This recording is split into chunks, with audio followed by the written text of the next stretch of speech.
All right, well, we have Jeff Parker here. Hi, welcome to your new day. Yeah, the new day this week. At This least. week, I know. Well, I know you're very busy. You said you have lots of budget stuff going on, and I'm glad you could be with us today to kind of give us an update of what's happening. It's good to be back on.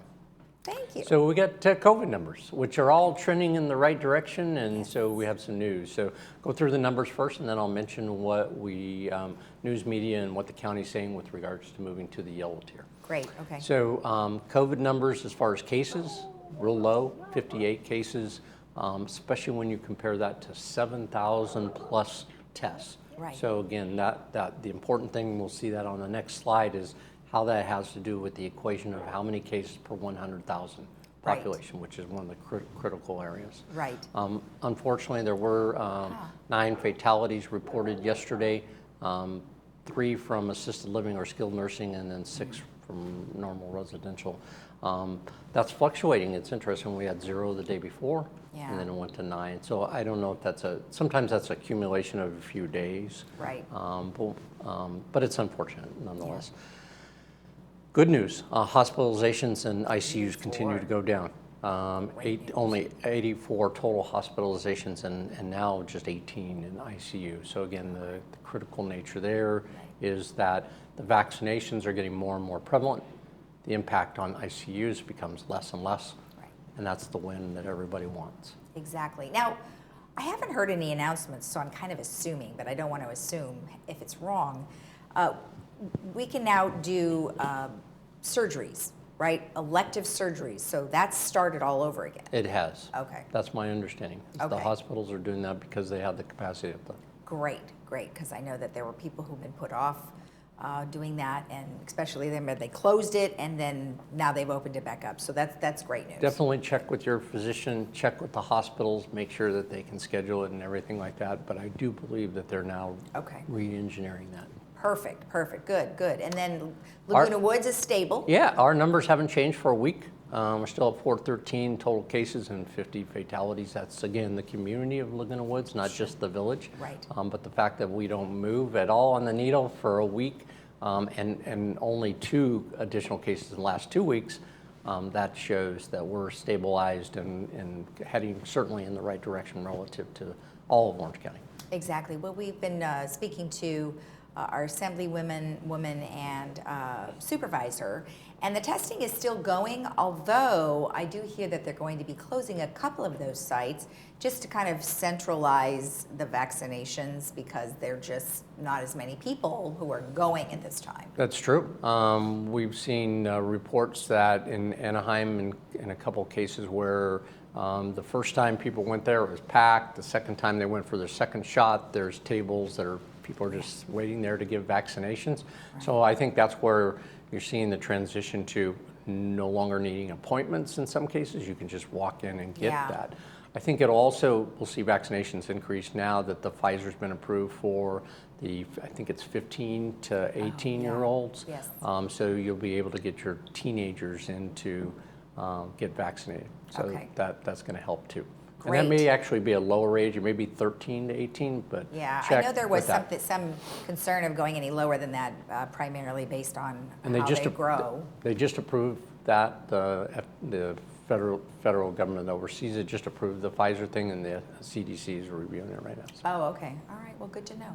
And then, wait. Yes. There's great news. It's below 2. Yeah, oh my gosh. It's really nice to see that current tier. Even though we're I should take a picture up of that. At the top, we show that we're in that moderate tier, tier 3. Yeah. What you see is in all of those numbers, 1.8, 1%, 1.2 are all yellow tier categories.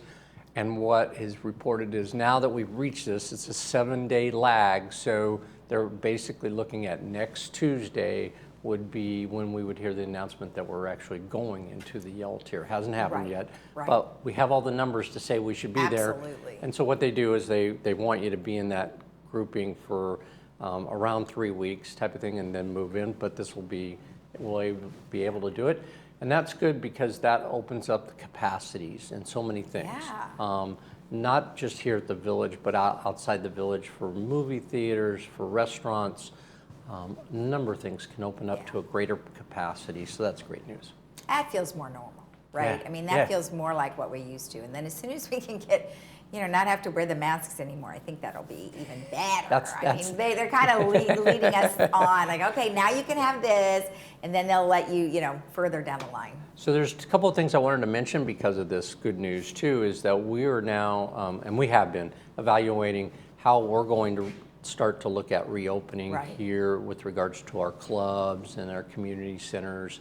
So we're still kind of looking for that really big day in June that the governor's talking on the 15th of going into green and getting rid of all of these categories. And whether or not that's going to mean you can go that open, social distancing, mask required indoors still, or is that going to be you're now free to move around the country, as Southwest Airlines says?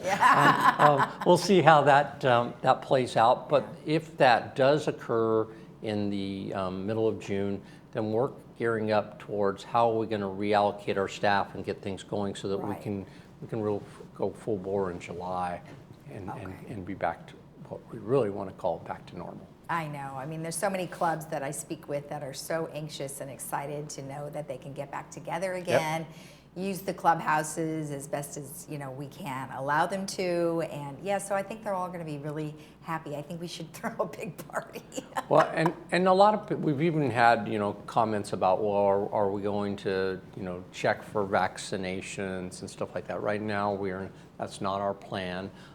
Even though that's kind of when you get the reports from the CDC, they recommend things like, well, if all your group's been vaccinated, then you can do this. But the question becomes, we're not going to be the police here, and we don't want to be the police in that process. And so we're looking at what works best for the community, make sure we're safe and secure, but at the same time, get open as much as possible. Exactly. And things are running. I mean, we've been doing appointments only right now for resident services and manor and alterations, and that seems to be working pretty well. Been working great. Which is great. And then, we'll just see what happens going forward. So perfect. Absolutely. Well, great information. Boy, I am going to take a picture of that later. Yeah, that's a good one. Because that is just awesome. Wonderful. Well, thank you. And we will see you again next Tuesday. And hopefully you'll have some amazing information for us from the government. Well, we definitely hope we're in the yellow tier on Tuesday of next week, and we'll give you updates on where we're at with regards to our plans on what kind of capacity that's going to give us. Okay, wear a yellow tie. Hey, there I do. I'll do that. All right, have a great weekend. We'll talk to you next much. week. All right, stick around. We've got more information, so stay tuned.